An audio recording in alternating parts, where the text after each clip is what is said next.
everyone! Welcome to the first art lesson with artist Linda. Today we're going to be working on some advanced coloring techniques. Don't worry, these are easy things that you could do to help make your coloring just a little bit more interesting. To get us started today, I've uploaded some coloring pages to my website. Rashawn, I may need to put you down for this, sweetie babe, so I can show the pictures. Okay, I'll see you later on. Thanks for helping. These are actually drawings that were taken from my sketchbook, and I've uploaded them to my website, sketchingspot.com. This is the first series. This is going to be pictures from around Jamestown, North Dakota. And there's 5 coloring pages total in this series. The last 2 are actually a panorama that go together. And this is the picture that I'm going to be working on with you guys today.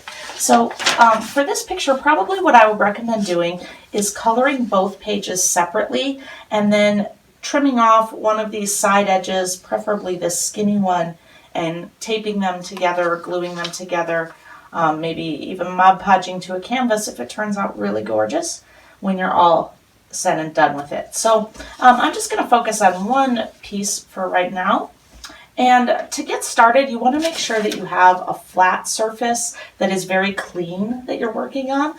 Especially in these times, we want to make sure our surfaces are clean anyway. But for this project, we want to make sure that when we're coloring, we're not rubbing over the top of anything bumpy or anything gritty. If there's a piece of oil pastel or crayon or salt or something that is stuck to the table, we want to make sure that that isn't still on the surface when we lay our paper down. So I told you that we're going to be working with simple coloring techniques today. All you're going to need for this project are crayons, colored pencil, and marker. And pretty much any kind of marker will work. The kind of marker that I'm going to be using are these twin tip brush markers that I got at Hobby Lobby. And they seem to work really well. They have a brush tip and then also a finer pen tip too. So just a quick note about these coloring pages that I provided for you. These are sketches from my sketchbook. So when you are looking at your coloring page, you will notice that it's maybe a little bit different from coloring pages that you're used to. Sometimes the lines don't close up all the way. We might see areas in the picture where there are gaps. So if you're coloring, you'll have to make a decision of how you want to handle that. Do you want to just close up the line, or do you want to let some of your color bleed out? That's up to you. Since these were sketches from my sketchbook, they were drawn with the intent that I would later add color to them, probably using watercolor paint. So keep in mind that the lines that you're seeing here are just guidelines. You don't have to color inside the lines with my coloring pages. If you color outside the lines, that's okay with me.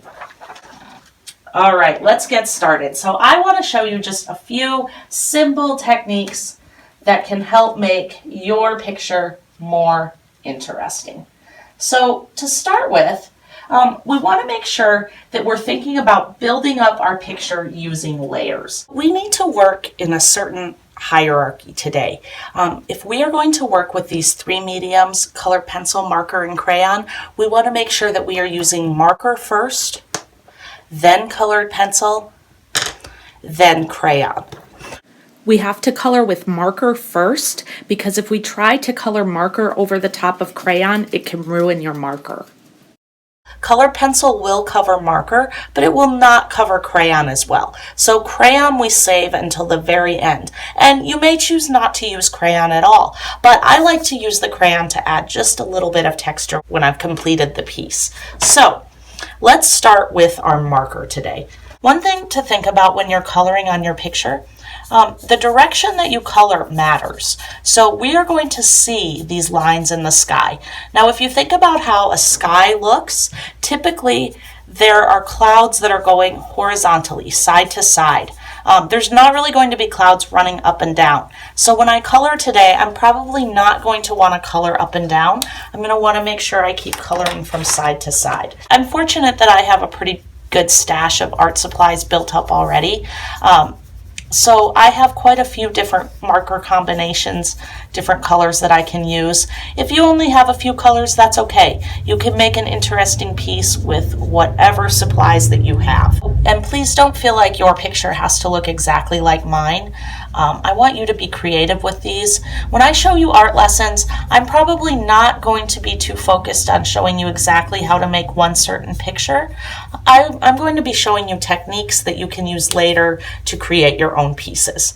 Now here's where we may want to bring our second picture over and lay them down side by side and just kind of get an idea of where our color needs to go.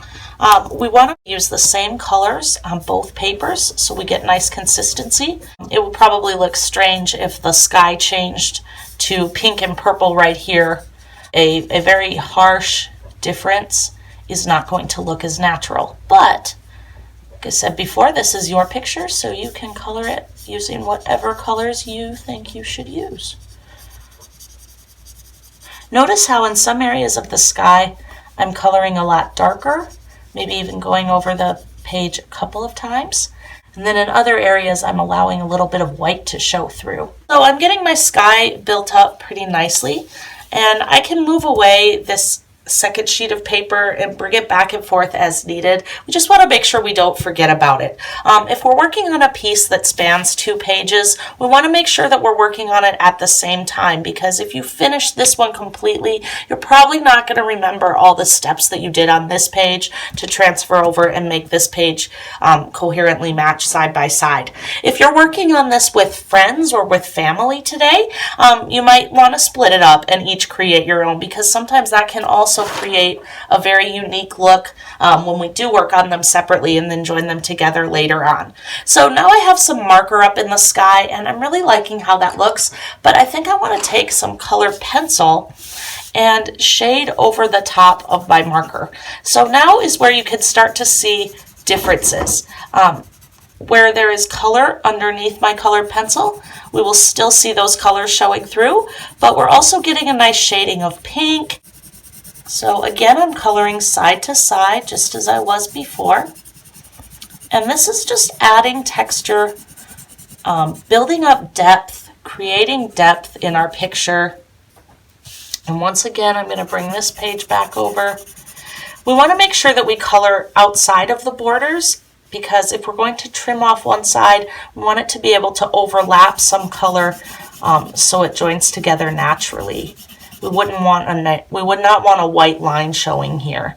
So we want to make sure that we're coloring outside of the lines today. And notice how I'm not really paying attention to my lines when I'm coloring. Those lines are just guidelines. You don't have to follow them at all. So we'll get a nice buildup of colored pencil. Right now I'm coloring kind of medium hard. I'm not pushing down as hard as I could with my colored pencil. I'm going to shade right over the building because this is a light enough color that whatever color I use for that building, I can cover this pink again. So now I'm getting my layer of pink built up in the sky. Let's see, I think I want one more colored pencil, maybe orange. Let's try some orange. So we're getting just an interesting sunset color. We do need to be careful that we don't overlap too many colors or things will start to turn brown. So pink and orange are both warm colors. They work really well together when overlapping, but orange and blue are opposites on the color wheel. So when we mix those together, we need to be a little more careful because we might get a color that's closer to brown. We'll talk about color again in later lessons. For now, I'm going to keep it pretty simple and just focus on layering techniques. I think over here to increase darkness, I'm going to even add some purple in this part of the sky. Getting lighter and lighter as I color. And I'm going to start shading in some of these trees too, because when I drew this picture, it was fall. So I'm going to be thinking of this like it's the fall, but it can be any season that you want. And now I might also start to color in inside the lines just a little bit. If I'm really trying to define my trees already, I can start coloring inside the lines because I don't want to stay scribbly forever, so we don't lose our trees completely. Okay, let's see, I'm going to do just a little bit more purple. Notice how I can go from dark to lighter. I like to darken around my leaves and then shade a little bit lighter in other areas of the tree. This just gives some contrast. It builds depth, it shows texture, it shows that some leaves are closer to us, some leaves are farther away, some leaves are on top, some leaves are underneath, so they're having a shadow cast over them. If I want to put crayon over my sky, I can start using my crayon. Now I need to make sure I'm done with my colored pencil, because once I move on to crayon, I won't be able to do marker again, I won't be able to do colored pencil again. So I'm going to color pretty lightly with my crayon, maybe a little bit darker as I get closer to the tree because I want it to be darkest over here. I'm coloring around my lines now. I'm not scribbling into the tree with my crayon because I haven't done anything with this tree yet, so I still might want to be able to add marker or colored pencil to it. So I need to make sure that I don't accidentally get crayon inside the tree. Then I can color very, very lightly over this purple, and you will still see purple showing through. Very, very lightly over this greenish color and the orange sunset, and I'll still see those colors showing through. Notice how by using this technique, I've managed to build up a lot of texture and different colors, different shades showing through. Need to be careful to go around my tree. I don't have very many crayons here, and like I said earlier, that's okay. We don't need to have every color, we can just work with what we have. But I do want to try this slightly lighter color.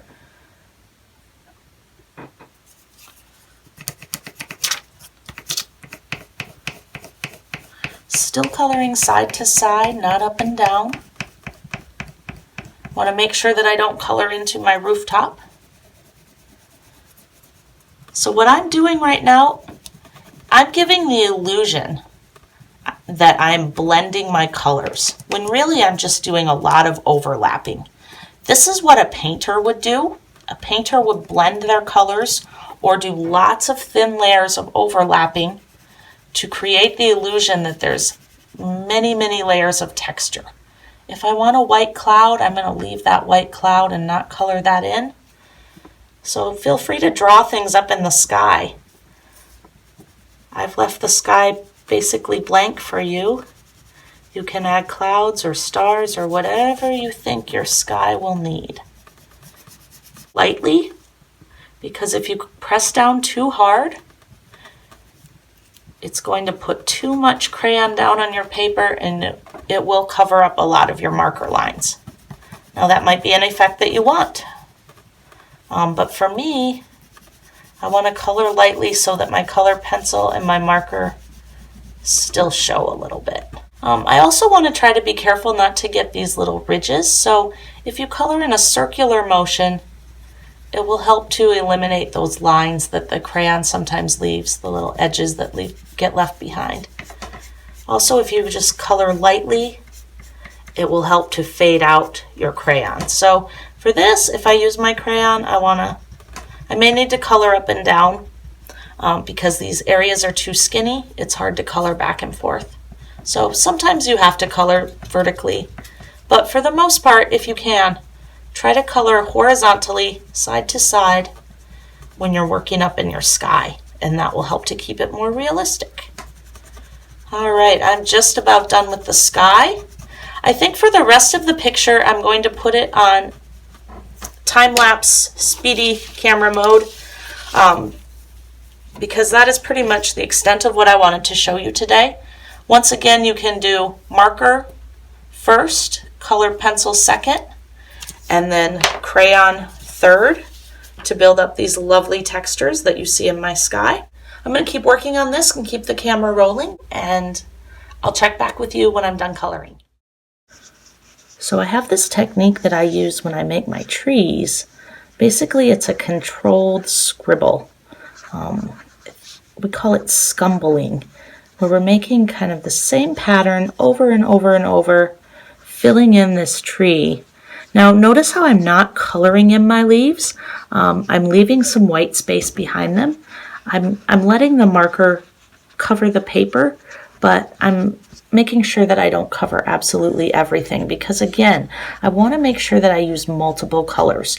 We know that this tree has green leaves, but sometimes what we forget to think about is that the tree has different colors of green within those leaves. So we want to have some dark areas, we want to have some lighter areas in the tree, and we can achieve this effect by using different color markers, colored pencil, and then blending everything together by shading with crayon when it's all said and done.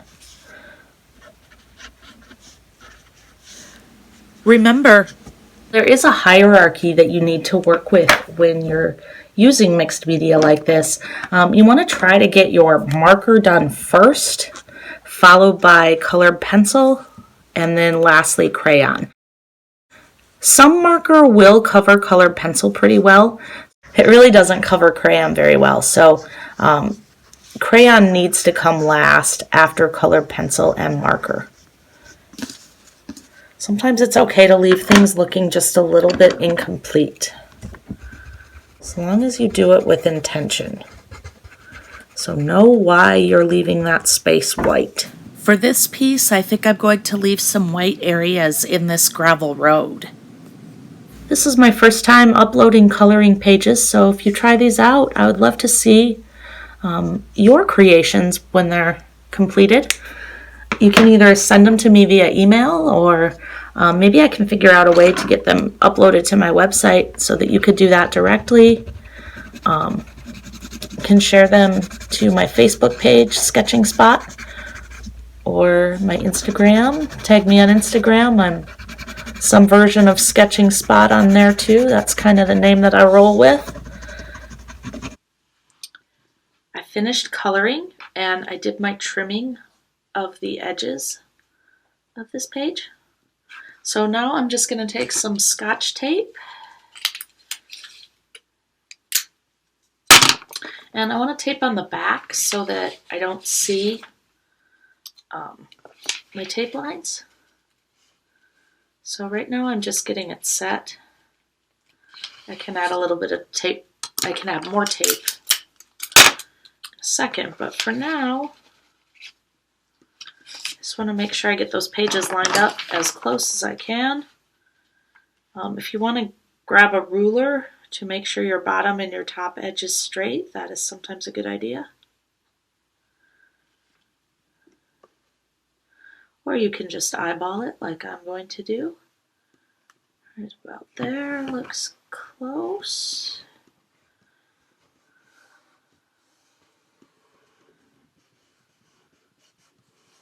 I currently do not have a glue stick. I'm going to have to pick one of those up next time I get to Walmart. So I'm not going to be able to glue my paper down right now, but actually if I had a glue stick that would be much better. Along with taping, I can tape the back edge like I'm doing, but then if I have my glue stick, I will be able to glue this little edge right down here. I still can do that once I get a glue stick, but for right now it's stuck together. I'm not going to put tape there. I don't want to see a tape line. I'll get some glue eventually. And let's see, let's pull this out so we can see everything. Here we go. So one thing I want you to understand, friends, is this was not a quick coloring job for me. I spent about 2 hours working on this.